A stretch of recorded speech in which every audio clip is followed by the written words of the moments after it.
Imagine stepping onto a campus or a virtual online space where you're learning, where AI co teaches your lectures or customizes everything, every assignment in real time, and even runs virtual internships, maybe. As universities, higher education they race to embrace generative tools in every syllabus. We must ask ourselves, are we truly prepping students for tomorrow's workforce or unleashing new ethical challenges?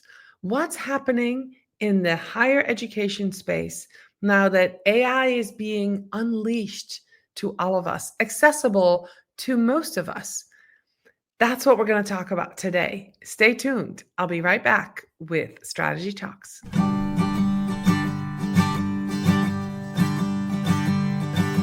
Let's strategize together. Let's hear it from an expert. Join the conversation, it's informative and free. You and me, let's talk some strategy.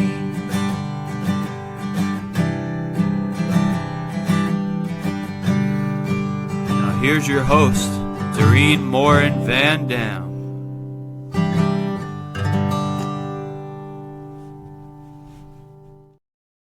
Welcome, everybody, to another episode of Strategy Talks. I am so excited to be here. We're going to talk about AI in education. Yay. And I know that a lot of you that are watching are business owners, are marketers, are founders. But guess what? Most of you have families. Most of you have families, nieces, nephews, children who are in school, who might be getting ready to go to college, or maybe you are someone who is ready to educate yourself more.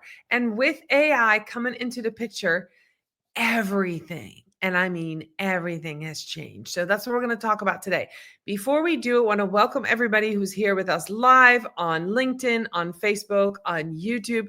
Thank you for being here. If you're watching this on the replay, put hashtag replay in the comments so myself and my guests know that you're watching this on the replay. And a special shout out to those who listen to Strategy Talks as a podcast. We appreciate you so much. So without much further ado, I'm going to bring onto the stage with me Dr. Elaine Young. How are you today, Elaine? I'm doing very well, Dorian. Thanks for having me today. Absolutely. Well, I stopped our conversation short. We were in the green room. For all of you, if you've ever been in the green room with me, quite a few of you have. We just start talking and the conversation was so good. I'm like, stop, let's just start recording because there is so much to unpack when we talk about education, higher education, and AI. So let's start with the beginning. Elaine, you work for Champlain College, correct? That's correct. Yeah. Here in Vermont.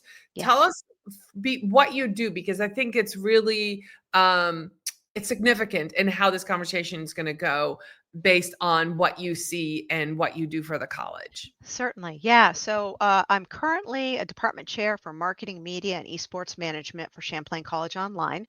So I serve students all over the country who are on average age of 36, who are doing education asynchronously online. But this is my 25th year at Champlain College. And so I started in 2000 on campus teaching face-to-face traditional age students. And I've been doing that for probably 23 years. And during that time, if you can think about 2000, right? That was the start of the dot-com boom, then bust. We had a huge change like a sea change in how business was done, right? I even managed a program called e-business back in the day. I've gone through the transition of teaching students and getting them ready for jobs that don't even exist yet. So for example, when social media started happening and Facebook opened up to education and then beyond, and we started to have that social media thing happen and people were like, what do we do with this?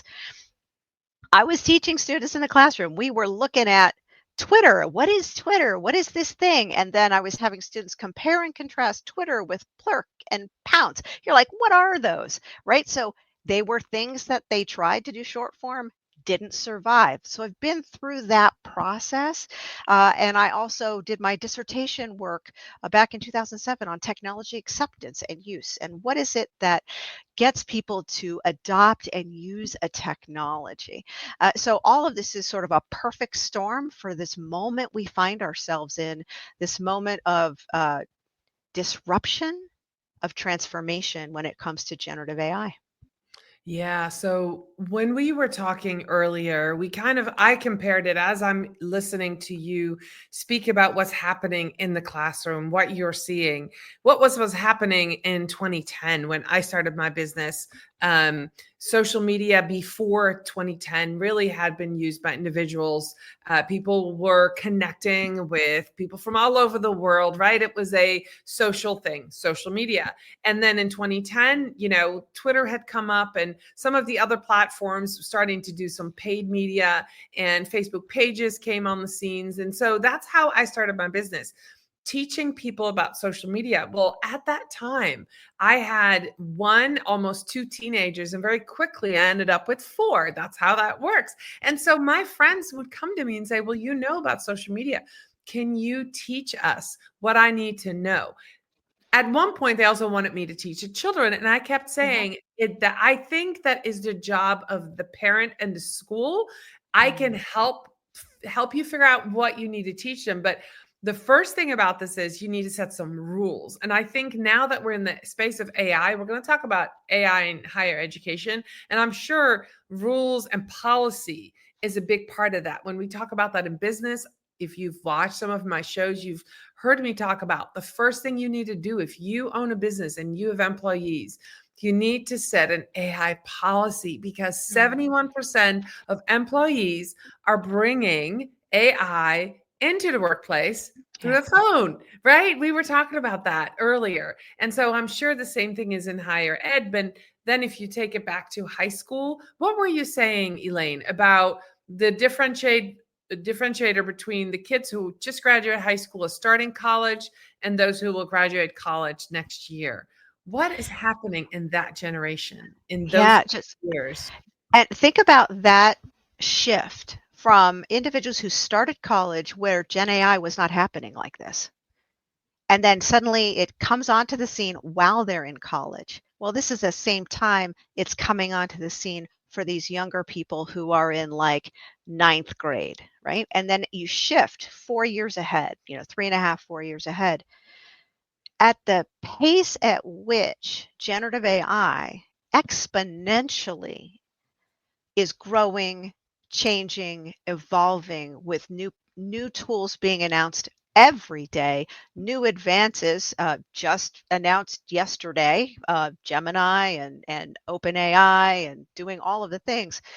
It's moving so quickly that the young people who are in these states are eons apart in their ability to understand how to use it. All right, eons apart, because the most important thing to keep in mind is educators don't know how it works either, because it all came on at the same time.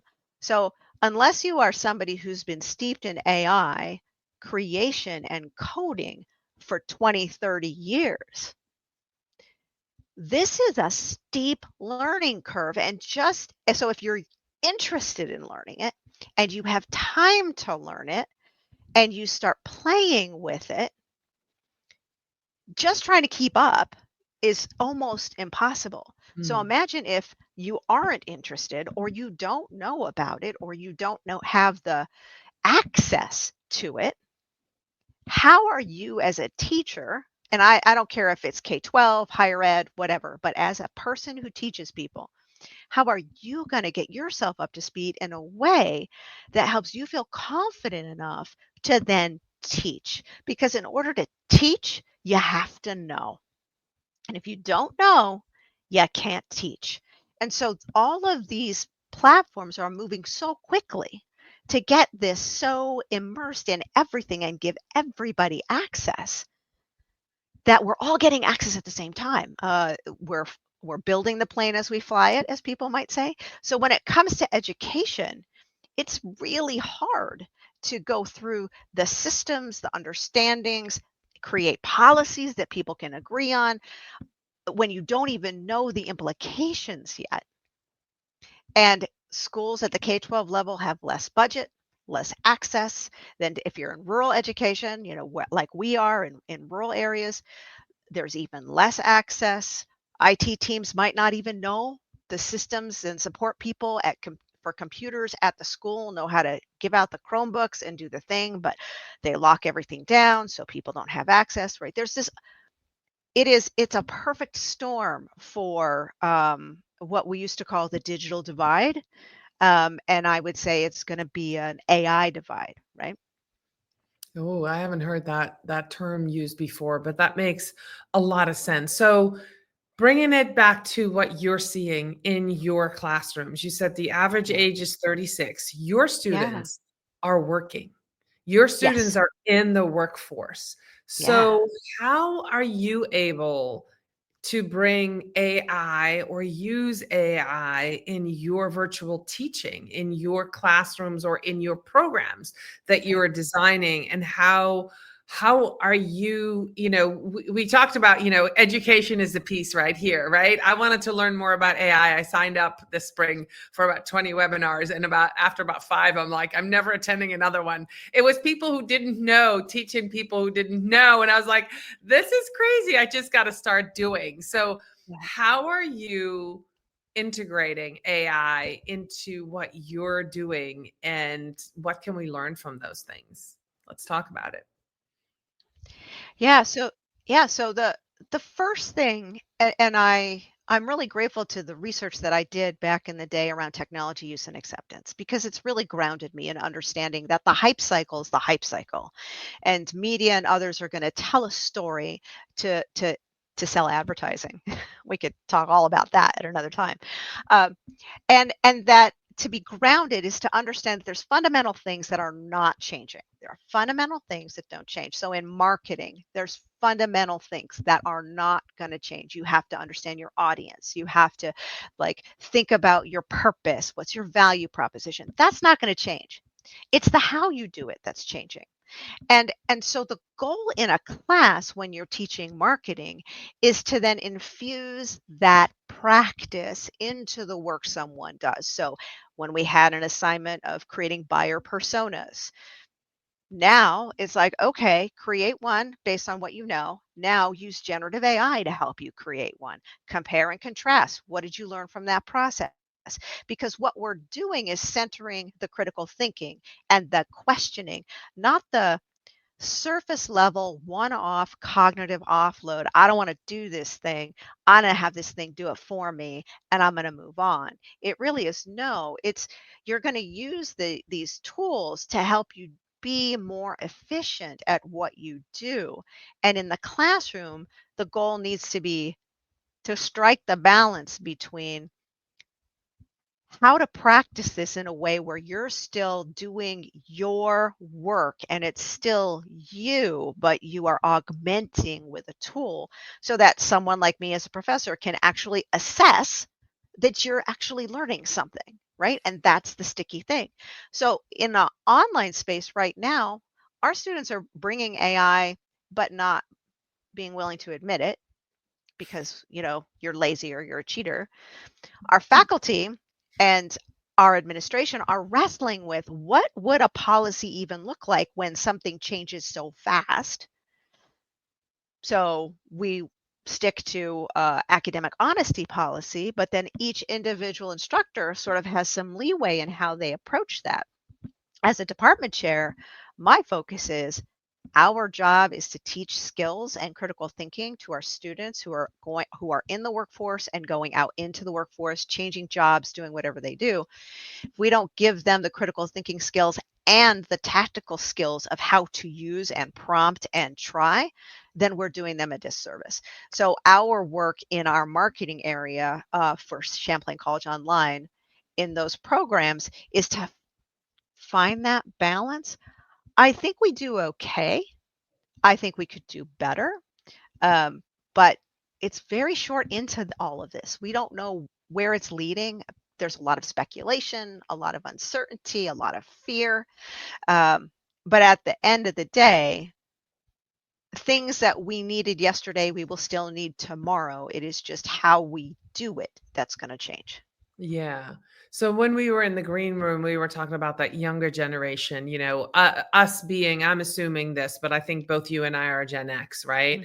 Yeah. So we have done the writing by hand. We have done the research. I mean, I remember going into the town library and going to the card catalog, right? And looking Yes. and doing the research and For those of writing. you who don't know what a card catalog is, go look it up. Go look it up. So I remember, I grew up in the Netherlands, but having to go to a special library to do special research for my final exam in Dutch. And so, yeah, that was a whole different, but understanding why you need the pieces and how they fit together, and then analyzing all this stuff. Now, you get a piece here, you get a piece there, you get some data and you put it into AI and you say, analyze this, find a pattern. And so to me, in higher education, the part about going to college is learning how to learning how to apply skills, learning how that critical thinking piece. Right. Are we just raising, Gen Z? I love them. Of course, I have 4 of them. But is the next one after that? Is that whole generation going to be a generation that can't do critical thinking, that is going to miss out on these things? Yeah, and I think that's an existential question that I've been thinking about, and I have no answer. How do you teach someone what's real if they don't know what real is? And the reason why I ask it that way is we can manufacture so many things with generative AI. There's world building now that you can create, right? We can create videos and things that look real, but maybe aren't. There's a big difference between someone who is going to be infused with that as they grow up and those of us who didn't have it before. And I think we've seen that with the transition to the web and all sorts of things. And it's not about age though. And I think that's really important that we understand that there can be um the age factor where we're like, this generation can't do it and this generation does it better is very, very different. It's a different experience of what reality is. So how do I teach someone to make connections when they have never experienced any of that before? And that is a really challenging question. And I know colleagues in education who are wrestling with that to the point where they're like, I need to go back to blue books, which for people who don't know, a blue book is a little paper thing that you handwrite your answers in to kind of push that critical thinking. But at the same time, we have a whole generation of young people who've grown up with computers and social media and cell phones. So how is forcing them to go back to handwriting something when they didn't even have to learn how to handwrite going to help them use their brain, right? It's a completely different way of teaching, which is why I think we are at this space in education of having to continue to teach people who know things now so that they can adapt to and connect with how things are changing. But our K-12 educator colleagues have a real challenge to think about how do they change what they do today for the young people and the families that are coming up with this infused into every single thing that they do. Yeah. And I don't have an answer. It's a big wrestle. And so when people are looking to educators to know the answers, we don't, because we're in the same place everybody else is. And you learn by practice and doing, but you're not going to be able to help people if they don't have access and if they don't have technology comfort. And so there's a whole lot of human in all of this. Yeah, I love that. I struggled a lot when my kids were in elementary school, watching them only get sheets where all they had to do was add answers. They weren't writing sentences. They weren't writing, even in math. I kept saying, why aren't you writing 2 times 2 equals 4? all you're writing is the number 4. How are you going to remember? It's much harder for you to remember if you don't have that practice of writing it, right? That's just a simple thought. Now, this whole generation, they're just going to push a number 4. They're not even writing Well, the number 4, right? So they're but just ordering it's a multiple but choice answer. but at the same time, though, what you and I needed to learn at a time when there was no technology and we had to remember our phone number because that was the only way you could remember it is gone. Yeah. So Why so would they? the Yeah. so what so that is in essence the challenge that educators have, because what parents learned and how they learned for the skill sets that was needed then is not going to be the same kinds of things that students need to learn now to be ready for what is to come. And in K-12, it's a huge challenge, right? Not a K-12 educator, but from just talking with folks, you have systems in place, you have parent involvement, you have lack of funds, lack of resources, and you have more students and less time. And so you're using what you know, but if you haven't been given time to practice and try new things, like it is such a challenge. It's really a challenge. In higher ed, we have a lot more autonomy as professors to teach what we think makes, important sense in what we're doing. Faculty can say no AI in my classroom, and they can do that. Mhm. Faculty like me can say this is how we're going to use AI in the classroom. And students are going to have different experiences depending on what school they go to, what department they're in, what their major is. So, assuming that colleges are just there to help people get a job, which is a big narrative, and I understand it, we're there to help people become thinkers. But what does a critical thinker look like in the age of AI Mm. versus a critical thinker who sat around and employed the Socratic method to talk about philosophical underpinnings of something? Completely different, right? And so when the tech companies are racing to the top to be the one that has all of the things, and everybody's trying to keep up, and CEOs are like, everybody in my company is doing the thing, and the employees in the company are like, no. um, and then you're seeing it happen all around you, right? So what's going to be the reaction? Fear. I can't keep up. I don't know what's happening. I'm not going to have a job. What are my kids going to do? And here's the media going fear, fear, fear. And Yeah. it's a perfect storm, especially during transformational disruption in technology. The same stuff, if you want to go back in history and look at what happened when mechanical stuff started happening versus horses, same thing. Yeah. When movable type happened back in the day, people are like, "Oh my God," so it changes everything. This Everything. is a huge change. It's exciting to be part of it, but it is also a cautionary thing to think about how do we navigate all of this in a way that um, makes sense. And people are so different, and people's Right. perspectives are so different. We have to be mindful about what do we lose and what do we gain. That's a good one. Elaine, I want to bring up the ethical implications of Yeah. AI.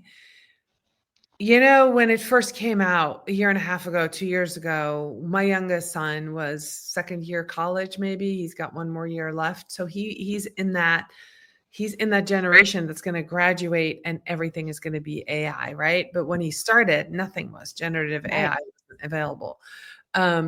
But there were already, I mean, he would come home and say, well, we had this discussion forum and somebody copy and pasted something from Chat GPT and he forgot to take out the M dashes or so we knew that's what it was, right? So then that person got called upon by the teacher, and that's just a minor thing. But Right. how is higher education? How are the people that are working, that are teaching? How are you looking at the ethical use of Right. AI in the classroom, in learning, in taking testing? Right. Um, It's most colleges have academic honesty kinds of policies around cheating and other things, right? But this is from a higher education standpoint, this is new. We don't have a clear understanding of the implications. And you cannot actually tell if someone's using generative AI unless they do it really poorly. The M dash, guess what, my friends? I use the M dash. I do too. Why does generative AI use the M dash? Because we all use the M dash and it was trained on what we do. So there's patterning. Why is the patterning there? Because all of the training shows that humans tend to write in this patterning and this cadence. So whenever you're pointing your fingers at that's Gen AI, it's like, nah, right? It's the vanilla-ness. It is the lack of soul that you can kind of tell, right? It's flat. And so there are many different mindsets in higher ed about this and ethical use. There's bigger questions about ethics, like bias in AI and whose stories are told and what information gets out there. That's huge. Those are big conversations that we have in my classes, that bigger picture stuff. In the day to day, it's like I'm not policing AI because what am I going to do? Come up to a student and said, you are a cheater. Who's going to feel good about that? I know you did AI. I got no tools to prove it. There's tools that say we can prove it. No, you can't, because you can put in the Declaration of Independence and it's going to be like that's AI generated, right? So you can't accuse someone of cheating, but what you can do is educate them as to, so do you understand that if you are using generative AI, that's fine. Use it well. And in my classes, I call it sophisticated use. If you're going to use it, show me how you used it. Use it well. Ask me questions about it. Let's talk about it. Use Christopher Penn talks about using a content authenticity statement, something I've been using on my LinkedIn articles too. It's like, yeah, I'm using generative AI. Why? Because I'm practicing, I'm trying, I'm learning. I'm not going to sit back and go, oh, I don't use it. I'm going to be like, this is how I'm using it. This is how I use it here. And what I said in a workshop I gave last week was, for folks who aren't doing that, why? Because we are all learning. So shouldn't we all help each other and educate them and say, so in this post, I used generative AI to create this image for me, and I had to do it 3 times in order to do this. Like, why not say what you did to help educate? Because it's moving so fast that we cannot possibly keep up. And sometimes I think that might be by design. Oh, yeah. I agree. This is so tough. I love that you mentioned Christopher Penn. He was on early this year in 2025, and he and I talked, and that officially is the longest Strategy Talks episode I've ever put out. It was nearly an hour, and we just talked about all kinds of stuff. So yeah, I'll make sure to link to that for those who are watching and listening. Elaine, we're almost at the end, but let's talk about AI fluency. Is that something that you expect to see, that students coming in this year or maybe in 3 years, at some point, are you going to expect people that come into your classrooms or into your programs to have a basic understanding? How long do you think it will take? Is that an expectation of the college that you work for? Is that an expectation anybody should have? And then when we take that into the workplace, right? You're teaching students in their school, but now they're bringing it in. Is that something that we can expect as business owners? Can we expect somebody to come in and say, well, are you AI fluent? Like, can you use all the tools? Can you do all this stuff for me? Or are we still ways off from that? I think that's a great question. I think the first question is, what does AI fluency even mean? So Anthropic has put out a course in AI fluency that I think is fabulous. I highly recommend it if people haven't taken it. It's free, and it's a bigger picture look at frameworks to help you identify how and when to use generative AI. And I think that's the fluency. Much like social channels, if you understand the basics of content and how content resonates with people and the foundational stuff, the platforms are going to come and go. What worked yesterday will not work today and won't work tomorrow. The algorithms change, everything changes. So you cannot be someone who says, I'm an Instagram expert, because tomorrow Instagram might change and you're no longer an expert because they changed their stuff. So it is better for you to be a content expert. It is better for you to have fluency in the frameworks that help you navigate AI instead of, I know ChatGPT. Who knows ChatGPT? Like, are y'all building your own servers and throwing stuff on your laptop and doing? No, we're not. The majority of end users are like, I'm using this thing to help me like understand this big long article that I don't want to take the time to read. We're doing cognitive offloading, which is not necessarily a bad thing, right? If it helps you get to what you need to get faster. So I think that educators need to educate themselves. I think that's going to be really important. But do they have to know every tool? No. Do they have to be able to help their students navigate what this means? Yes. Do you have to be able to have really good conversations? Yes. What does this mean in disciplines? Very different. In marketing, where AI has been impacting things that we've been doing for a long time, we've been talking about algorithms. We've been talking about how it services content. We've been digging into that because that's the work that you have to do every day. My colleagues in cybersecurity, there's a lot of work to do in that. So it's both how you approach it, which is, I think, fluency, critical thinking, philosophy, understanding implications. And then there's the tactical implementation in your discipline area that you have to understand and stay on top of. And I think that's the only way we do it. Do I think that colleges are going to have an expectation that people are AI fluent? I don't think we should. I think we should always come from the point of, let's educate you on what we think AI fluency is. And if you're good at it, great. And if you're new to it, we're helping you. From an employer standpoint, never make any assumptions, because that's what you get in trouble with. And you think, oh, that 20-year-old's going to know how to do all this stuff just because they're 20. And obviously they know. No, they don't. The same thing, same trap we had with social media, right? No, they don't. You have to, as an employer, know how AI impacts your area. Then you have to work with your employees to help understand that.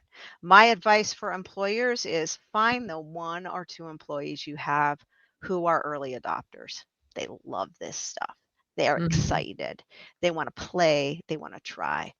Give them space, time, tools, and access to go play. As they play and learn, they will then share. And then more employees will start to see and try. You will always have a small percentage of employees who will not. And one day they will be left behind. But that's not today and that's not tomorrow. Don't force them, but lean into your early adopters and your early majority to help you get through a lot of this as an employer. I think those would be some of my advice. That's really, really wonderful advice. And I want to make sure that those of you who were listening, I wanted link to that course that you just mentioned, because I want to make sure that if you want to get this AI fluency that Elaine was talking about, that you have access to that course. And we'll just make sure we put a link in the show notes here. Elaine, how can people connect with you on, because you and I connected on LinkedIn, even though we don't live that far away from each other, we connected on LinkedIn. So you're Dr. Elaine Young on LinkedIn. I'll make sure to link to that in the show notes. And you're happy to meet people, talk to people, other educators, I'm assuming too? Yeah, I think the conversations in education are deep and rich and conflicted. And I think the conversations around this in the workplace are deep and rich and conflicted. So I think we're all in the same place. We just have to acknowledge that, oh, we're all in this together. It's messy and it's okay.